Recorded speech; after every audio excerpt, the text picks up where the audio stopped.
Hi there, my name is Ron Rogers, and this is another installment of United States Air Force T-37 Instructor Pilot Tales.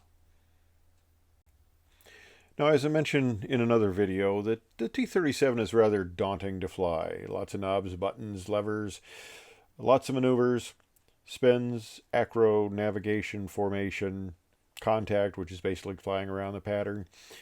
And the Air Force wants to find out rather quickly if the student has what it takes. So they're understandably, under a lot of pressure.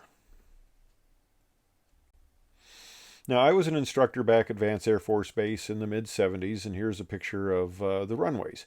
The shorter runway to the left is 5,000 feet long. That was typically the Tweet runway. The two center ones, the longer runways, were the T-38, which of course was a much higher speed aircraft.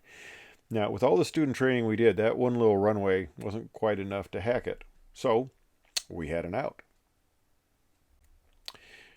We would go up to, and it's that A562 there. It's a little auxiliary airfield just for us that we went up with the students called Kegelman that we went up there and we flew patterns on. Now, as an instructor, you're always going to have some students that are really good and some that are not so good. And there are some students, one or two, that you will probably remember for the rest of your career because they did some rather unique things. Now, one student I'm going to talk about, he had a last name, not to be disclosed, that was related to a very famous circus family. Okay. We, the instructors, ended up referring to him amongst ourselves as the Flying Circus. Well, we're going to go up to Kegelman with this student. We're going to do some patterns. Well, I demonstrate one. He comes around, and as we touch down, all of a sudden the nose slams down. The aircraft starts to veer wildly, and I, instead of saying the typical thing instructor says, "I've got it," I went, "Holy," and expletive deleted sort of thing. This shocked him enough that he immediately took his hands off the controls, and all of a sudden the airplane straightens out. Well, I'm going, this is weird. Well, you apply power, and these J69 engines, they take 18 seconds to go from idle to full power, so it takes them a while to get the power in. And the power comes in, and we take off.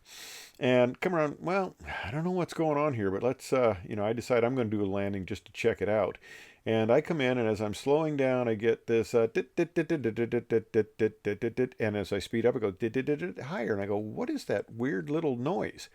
And something seemed wrong, so let's take it back. Let's take it back. So we go in and we park the aircraft, and the mechanics look at us and they come over to me and says, "What did you do?" And I go, "What do you mean?" He says, "Well, look at these tires. They were essentially brand new. We had started out with brand new tires, and it looked like somebody had taken the tire and just sawn off the top. You could see all the cords. It was like kind of a topographical map." Well, that's when I realized, and the student kind of admitted that he may have had both brakes depressed as we touched down. Well, that was interesting. That's what caused. It's lucky we didn't blow the tires. You would have on a T-38. It's lucky we didn't blow them, but the tires were ruined. Of course, they had to replace them. But well, that was interesting. Well, he was due for a check with a more senior pilot. This is typically done by the flight commander or the vice flight commander, and I went up to the vice flight commander and I told him, I said, "This guy's a little weird. He does strange things." And of course, the assistant flight commander, he had been a KC-135 pilot, 3,000 hours of flight time, and he kind of looked at me, put his hand on my shoulder, and says, "Ron," I said, "I've been around for a while. I mean, you're a new second lieutenant instructor with probably not even 100 hours of instruction time design." He says, "That's all right. It's all right. I'll take care of him." Okay, well, I was glad to hear that. He's an experienced instructor. Nothing's going to faze him. So away he goes. He goes up and he gives the Flying Circus student a contact ride. So back they go up to Kegelman up there. And I'm out at the little mobile control unit this time, and we're watching it. And he's coming up there, and this T-37 lands, but it immediately again starts to fishtail, but it goes towards the side of the runway and almost goes off the runway, comes back, and it was like, whoa, what happened? It went so far off that it was kicking up dust um, on the side of the runway.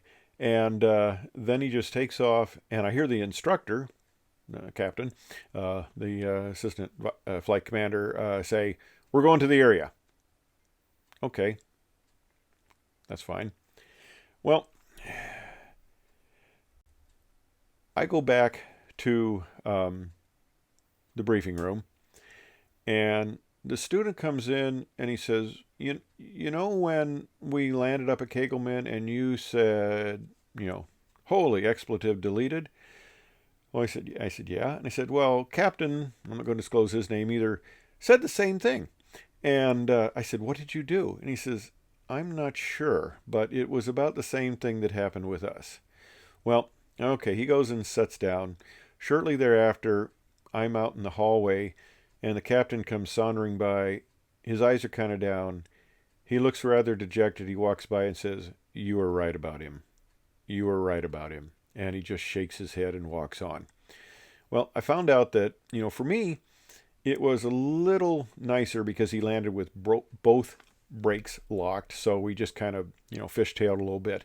With the more experienced assistant flight commander, he landed, they determined because there was only one tire that was flattened virtually, that he landed with only one brake locked. Of course, this made for a much more exciting time.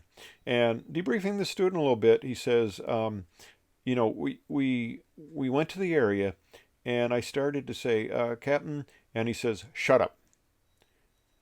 And we flew around the area for 15 minutes, and he would not talk to me. And I tried to one more time, Captain, he says, shut up.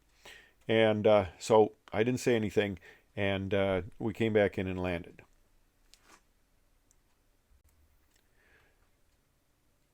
That's not the end of the tale with this student. We have a T-37 spin recovery, rather elaborate, and my next little issue with him, or instructional sortie, was to go up and we're going to do spins. Well, I demonstrate a spin, recover, we take it back up. Now it's his turn. All right, we go into the spin, and it goes throttle idle, rudder and ailerons neutral, stick abruptly full aft and hold. Okay, so far so good. Now the point comes where he has to apply full opposite rudder. And as he does, he kicks the rudder full forward and he relaxes the stick. He doesn't keep holding it back, he relaxes it. Well, this puts you into an accelerated spin. So the aircraft was spinning fairly rapidly, and now it really accelerates. And I tell him to recover, and nothing happens. So I said, I've got it, recover. And I said, what happened? And he goes, he really didn't have an explanation. I said, I just didn't do it right. So I said, well, do you want to try it again? And which was, kind of a rhetorical question because we were going to try it again. So we went back up and we went into another spin. And same thing happened. When he kicked in the opposite rudder, he came forward on the stick and the aircraft accelerated. Well, I decided I'm going to try to talk him through. Okay, bring the stick, because you can recover and reinitiate the recovery procedure. So I said, okay, bring the stick full back, bring the stick full back. And he really wasn't responding. And this was kind of strange. I couldn't figure out what was going on. So I said, I've got it. And I recovered from the spin. Now, normally it's a 3G pullout, but we had gone a while. I was trying to give him some time. We had a floor of 10,000 feet for doing spins. And we were many thousand feet above that, but I had given him more time, and but we were getting close to that limit. So instead of a 3G pull, I did a 4G pull. And as we came out, he is moaning in pain. And I'm going, what's going on? And he is just unresponsive, moaning in pain. And it's like, wow. Okay. So I called the supervisor flying. I said, we're going to go back. Something's wrong. We're going to go back. And I told him, I said, hey, I've got a student here. He's unresponsive. He seems to be in a lot of pain. Can you have an ambulance meet us at parking so we can pull him on out and get him some attention? They said, sure, we can do that. So we come back in, pitch out, come back in around land, And as I'm coming around, I see all these fire trucks next to the runway. And I think, well, we better get off the runway quickly. Somebody's got an emergency and we better get out of the way. So we actually pulled off the runway, and our parking area was right next to the end of the runway there. And as I pulled into parking, I heard the ground controller say, the emergency aircraft has just parked. And I go, oh, that must have been us. Well, I found out that you can't simply request an ambulance to meet the aircraft. You have to declare an emergency. So the supervisor of flying, unbeknownst to me, declared an emergency, and you don't get the ambulance without the fire trucks. They send the whole kit and caboodle. So the fire trucks were out there, and they pull up, and they literally have to lift him out of the aircraft. Well, the story was, and I found out this later, he had had a bad back and he'd had a disc problem. And the compression of the spine due to the G forces was causing the disc to compress and put pressure on the nerves, and was putting him into a lot of pain. So what basically happened was, okay, that was the end of training now, and he was pulled out of the pilot class. They did a back operation on him, and he had various duties around the flight line and stuff in the various flights, kind of as an admin facility for about a year. And at the end of that time, he was reintroduced to another class and went through pilot training. But unfortunately, it was kind of too bad he had to wait around for a year, because he then washed out. And when I came on, I had a degree in engineering, and I signed a little sheet of paper that says, hey, if you wash out, we're going to keep you as an engineer. I go, okay, I'm not going to wash out. But he had a forestry degree, and the Air Force wasn't really excited. So he, like a few of the others, they said, you can't fly, you're out. And so some guy in his early 20s is now trying to figure out what to do in life. Anyway, that's an instructor tale. Thank you for watching.